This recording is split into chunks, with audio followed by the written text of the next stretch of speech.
ესეთი კატასტროფული რაოდენობა ნარკოტიკის უკონტროლო, სრულიად უკონტროლო, ესეთი ასორტიმენტი ნარკოტიკის, აი ახლა შეგვიძლია ზუსტად 10 წუთში ვიყიდოთ ნარკოტიკი. ნებისმიერ. ჩვენ მივიღებთ კატასტროფას, სიკვდილს, რომელიც არც ვიცით რა სიკვდილია. ხალხო, ჩვენ ვერ აღვიქვამთ მასშტაბს. თქვენ ვერ წარმოგიდგენიათ ხალხო მასშტაბი დღეს ნარკოტიკის მოხმარების დღეს რო გახსნა ტელეგრამი, ყველაზე მაღალ სოფელში ხულოს რაღაცა სოფელში იყიდი წამალს. რატო დგას ბიტკოინის აპარატები სუპერმარკეტებთან? რისთვის დგას ხო ვიცით ყველამ ხო? Darknet-ისთვის ერთადერთი საშუალება სადაც შეიძლება იყიდო ნარკოტიკი არის ბიტკოინი. და გაივსო ქალაქი ბიტკოინის აპარატები, ქვეყანა გაივსო ბიტკოინის აპარატები. სადაც შეგიძლია პირდაპირ იყიდო ნარკოტიკი. ყველა ვინც კი მიდის ბიტკოინთან 90% ყიდულობს ნარკოტიკს. და დაძდევენ მარიხუანას ერთი და ჯოინტი რომ მოწია 10 წლით უშვებენ ციხეში. არ არის დღეს ოჯახი საქართველოში, რომელსაც ეს პრობლემა არ უდგას. ჩვენ დაგვემატა ერთი ყველაზე დიდი უბედურება, რაც არ იყო 90-იან წლებში, არ იყო 2000-იან წლებში.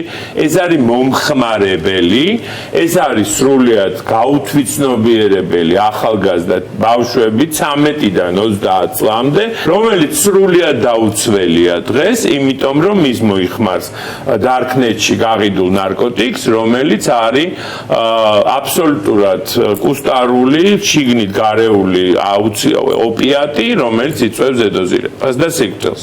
იმან არ იცის რა არის ნალოქსონი, რა შეიძლება, იმან იცის რომ რო დარეკავს სასტრაფოში დაიჭერეთ და არ ურეკავს იმ სასტრაფოს. იმიტომ რომ იცის ზუსტად რომ პოლიცია მიასწრებს იმ სასტრაფოს რა, მაგრამ მაინც სულ მაგას ვამბობ, აუცილებლად დარეკეთ 112-ში. სიკვდილს დაჭერა ჯობია. რატო არ არის ნალოქსონი? ნალოქსონის ყიდვაც ეშინიათ, იმიტომ რომ გონია რომ რო იყიდის ნალოქსონს ის აფთიაქარი დარეკავს პოლიციას. შარშან წინ მე მგონი გომელაურს პირველად წამოწდა რომ 40 ზედოზირება იყო. ეს იყო 1% იმისი რაც ხდებოდა. ანუ თქვენს რომ 40 დადასტურებული ზედოზირება იყო. ჩვენი ქვეყნისთვის ეს კატასტროფაა. უბრალოდ აი მე მინდა კითხვა დავსვა.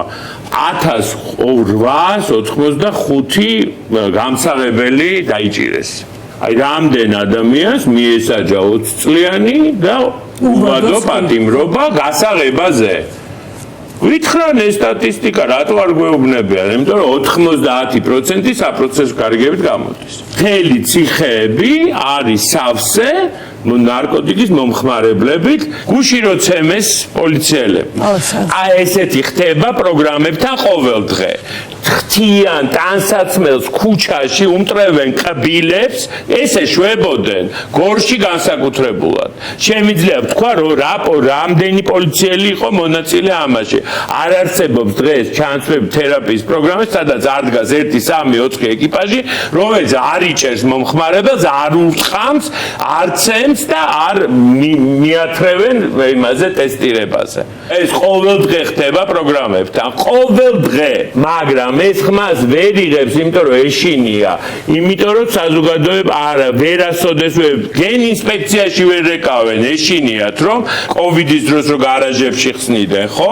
კლინიკებს, აი ესეთი კლინიკები იხსნება. ვინ არიან საერთოდ რას აკეთებენ, რას ასმევენ? შეეშვით შარლატანობას, შეეშვით ამ ადამიანებზე ფულის გაკეთებას. თქვენ რო დღეს ნახოთ რა პირობებში არის ჩანაცვლებითი თერაპია საქართველოში, შეიძლება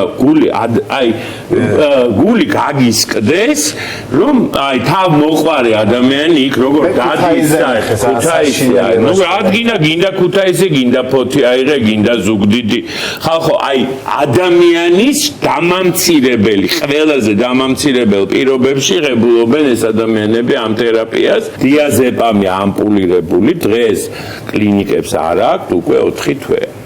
დაახლოებით და ამპულირებული დიაზეპამი არა მარტო ნარკოლოგიაში და ფსიქიატრიაში გამოიყენება, არამედ ეპილეფსია, ვისაც აქვს, ეს არის ესეთ გადაუდებელი მედიკამენტი, რომელიც ჭირდება კლინიკებს გარკვეული იმის რაზე ვლაპარაკობთ ხალხ, მოშლილია მთლიანად მოშლილია მე 4 თვეა და რო ვიკითხულობთ, არც მოიკითხოთ გვეუბნებიან. ელემენტარულად დღეს არ არსებობს დაწესებულება ქვეყანაში ემერჯენსი, აი რომელიც მიიღებს ორმაგი დიაგნოზის მქონე პაციენტს კომაში და ვერ აი უბრალოდ არ იცის მართვა.